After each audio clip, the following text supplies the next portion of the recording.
Hello friends, welcome to LS Academy for Technical Education.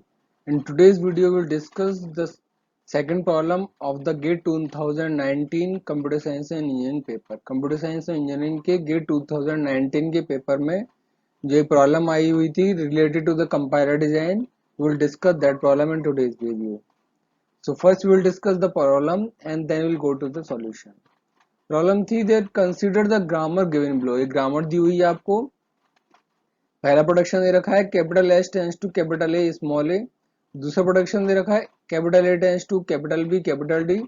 तीसरा production दे रखा है capital B tends to small b और epsilon और नल स्ट्रिंग. अगला प्रोडक्शन दे रखा है capital D tends to small D और एप्सिलॉन. ठीक है, साथ में लिखा हुआ है let small A small B small D and dollar symbol, जिसको एंड स्ट्रिंग भी कहते हैं, बी इंडेक्स्ड एज फॉलोज. किस तरीके से कि ए की इन्होंने न्यूमेरिक वैल्यू मान रखी है स्मॉल ए की 3, बी की स्मॉल वैल्यू मान रखी है 2, डी की स्मॉल वैल्यू मान रखी है 1 और डॉलर की स्मॉल वैल्यू मान रखी है 0. यानी अगर कहीं ए आता है तो उसको 3 से रिप्रेजेंट करना है, बी आता है तो 2 से, डी आता है तो 1 से, डॉलर आता है तो 0 से. फिर इन्होंने पूछा है कि compute the follow set of the non terminal capital B. आपको फॉलो निकालना है किसका, बी का, कैपिटल बी का. And write the index values for the symbols in the follow set in the descending order. और आपको जो भी उसमें सिंबल्स आएंगे फॉलो सेट में, जो भी टर्मिनल्स निकल के आएंगे, उनको डिसेंडिंग ऑर्डर में आपको लिखना है. यानी कि अगर फॉलो सेट में ये कह रहा है कि ए बी डी डॉलर आते हैं तो आपका आंसर क्या होगा, 3210. ठीक है, तो हमें देखना है पहले कि फॉलो ऑफ बी क्या निकल के आएगा और उसमें जो भी वैल्यूज निकल के आएंगी उनको हमें न्यूमेरिकली डिसेंडिंग ऑर्डर में लिखना है. So now we will go to the solution कि किस तरीके से इस प्रॉब्लम को सॉल्व किया जाएगा. So will go to the next PPT. इस पीपीटी में देखिए हमने पहले वही प्रॉब्लम लिखी हुई है, ओरिजिनल प्रॉब्लम जो हमसे पूछी गई थी, जिससे कि आपको बार बार पिछली पीपीटी में मूव ना करना पड़े. और हम देखते हैं सॉल्यूशन किस तरीके से निकलेगा. ठीक है, तो सॉल्यूशन के लिए सबसे पहले आप एक चीज देखिए कि जो हमें प्रोडक्शन दे रखे हैं वो हम लिखेंगे. यानी जो भी आपको प्रोडक्शन दे रखे थे आपने वो लिखे हुए हैं. यानी S tends to A tends to B D, B tends to B slash epsilon और D tends to D slash epsilon. निकालना क्या है आपको, निकालना है आपको फॉलो. और किसके लिए निकालना है फॉलो, आपको नॉन टर्मिनल बी के लिए निकालना है. यानी कि फॉलो ऑफ बी हमें कैलकुलेट करना है. We have to calculate the follow of B. ठीक है, अब फॉलो अप बी निकालने का तरीका क्या है. अब ये देखो, ये जो 4 प्रोडक्शन लिखे हुए हैं हमारे पास, इनमें से राइट हैंड साइड में, इनमें से राइट हैंड साइड में बी कहां पर है. क्या देखना है अगर फॉलो अप बी निकालना है कि राइट हैंड साइड में बी कहां पर है. तो सिर्फ एक ही प्रोडक्शन है ये वाला जिसमें राइट हैंड साइड में बी दे रखा है. कौन सा, ए टेंस टू बी डी. तो सबसे पहले हमने इस प्रोडक्शन को लिखा. और कहीं ऐसा प्रोडक्शन है जिसमें राइट हैंड साइड में बी आ रहा हो, नहीं. तो जब भी हमें जिसका ही फॉलो निकालना होता है हम ये देखते हैं कि वो किस प्रोडक्शन के राइट हैंड साइड में आ रहा है. पहले हमने वो प्रोडक्शन लिख लिया. ठीक है, ए टेंस टू बी डी लिख लिया. अब हमें क्या पता लगाना है कि ये जो बी है, ये जो आपका बी है, ये जो आपका बी है, इसके राइट हैंड साइड में क्या है, यानी कि फॉलो क्या कर रहा है. इसको हमें क्या निकालना है, फॉलो ऑफ बी.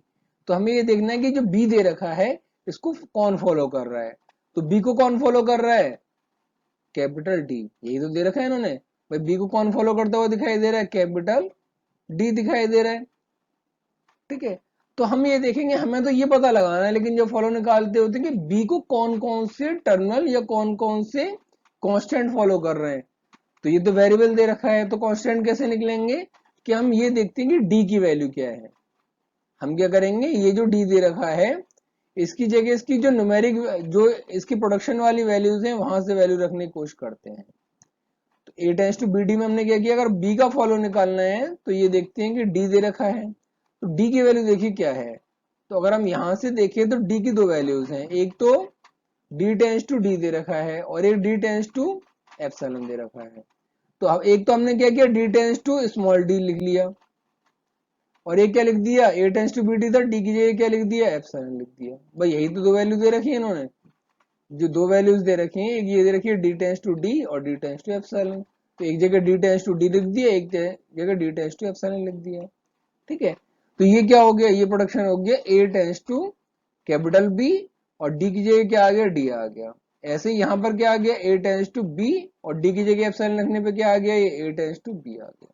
ठीक है, पहले इसको देखते हैं। हम फॉलो ऑफ बी निकालना है, तो बी को फॉलो कौन कर रहा है, स्मॉल डी। तो एक वैल्यू निकल आई हमारी फॉलो ऑफ बी की, क्या, ये निकल आई स्मॉल डी। ठीक है, तो वैल्यू निकालने का तरीका हमने आपको बता दी है कि पहले देखो बी को फॉलो करते हुए क्या दे रखा है किस प्रोडक्शन के राइट हैंड साइड में, उसके बाद जो भी दे रखा है उसकी जगह उसकी करस्पॉन्डिंग टर्मिनल हमने प्रोडक्शन से वैल्यू रखने की कोशिश की, तो हमें एक वैल्यू मिल गई डी। लेकिन अगर आप इस वाले प्रोडक्शन को देखें तो हमें डी की जगह एप्सिलॉन रखने पे सिर्फ क्या मिला, ए टेंस टू बी। अगर आपको राइट हैंड साइड में बी को फॉलो करते हुए कुछ नहीं मिल रहा है, देखो बी के आगे क्या दे रखा है, कुछ नहीं दे रखा। बी के आगे कुछ दे रखा है, नहीं दे रखा कुछ भी, खाली है, ए टेंस टू बी लिखा हुआ, बी को फॉलो करता हुआ कुछ नहीं दे रखा।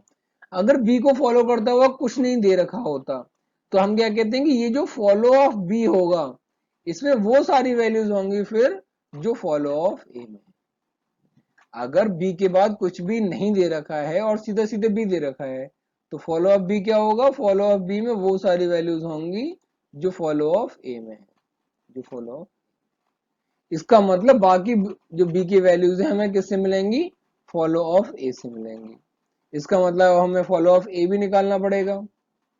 ठीक है, फॉलो ऑफ ए कैसे निकलेगा, ये चार प्रोडक्शन दे रखे हैं, इन चारों प्रोडक्शन में देखिएगा राइट हैंड साइड में एक इधर दे रखा है, राइट हैंड साइड में एक इधर दे रखा है, तो सिर्फ एक ही प्रोडक्शन है ये वाला जिसमें राइट हैंड साइड में कैपिटल ए दे रखा है।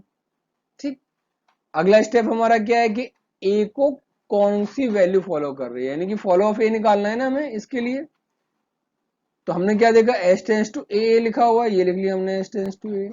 अब हमने ये देखा कि फॉलो ऑफ ए क्या है, तो फॉलो ऑफ ए क्या है, स्मॉल ए। इसका मतलब follow of B equal to follow of A equal to क्या निकल आया, ए को फॉलो करते हुए वैल्यू स्मॉल ए। तो हमारे वैल्यू क्या आ गई फॉलो ऑफ बी की, ए आ गई। क्यों, फॉलो ऑफ बी में वही होगा जो फॉलो ऑफ ए में है, और फॉलो ऑफ ए में क्या निकाला हमने, ए। इसका मतलब हमारे पास रिजल्ट में दो चीजें निकल के आई, एक तो डी वैल्यू और एक ए वैल्यू। ठीक है, लेकिन हमसे क्या कहा गया है, फॉलो ऑफ बी हमने निकाली तो वैल्यू ए और डी, लेकिन वैल्यूज को हमें किस ऑर्डर में लिखना है, डिसेंडिंग ऑर्डर में। डिसेंडिंग ऑर्डर का मतलब है पहले ए आएगा फिर बी फिर डी फिर डॉलर, लेकिन हमारे आंसर में सिर्फ क्या आ रही है, दो वैल्यूज आ रही है, ए और डी। तो पहले ए आएगा फिर क्या आएगा, डी आएगा। तो ए की वैल्यू कितनी आ गई, 3 आ गई, और डी की वैल्यू कितनी आ गई हमारी, 1 आ गई। ठीक है, तो आंसर हमारा कितना आ गया, फॉलो में 3,1, क्योंकि आंसर वो क्या कह रहा है, आंसर क्या होना चाहिए, आंसर आप में आपकी इंडेक्स वैल्यूज लिखनी है आपको। तो फॉलो अप भी आया स्मॉल ए कॉमा स्मॉल डी, यानी क्या आ गया 3,1, जो कि डिसेंडिंग ऑर्डर में है। इसलिए हमने पहले ए लिखा है फिर डी लिखा है, क्योंकि हमें डिसेंडिंग ऑर्डर में आना चाहिए। ठीक है, तो आई होप आपको पता लग गया होगा कि फॉलो ऑफ बी में हमने किस तरीके से फॉलो कैलकुलेट किया है और किस तरीके से उस वैल्यू को हमें आंसर में शो करना है। तो आपका करेक्ट आंसर है 3,1, that is follow of B. I hope आपको समझ में आ गया होगा। फिर भी अगर किसी को कोई डाउट है then you can ask in the comment section. Thank you so much.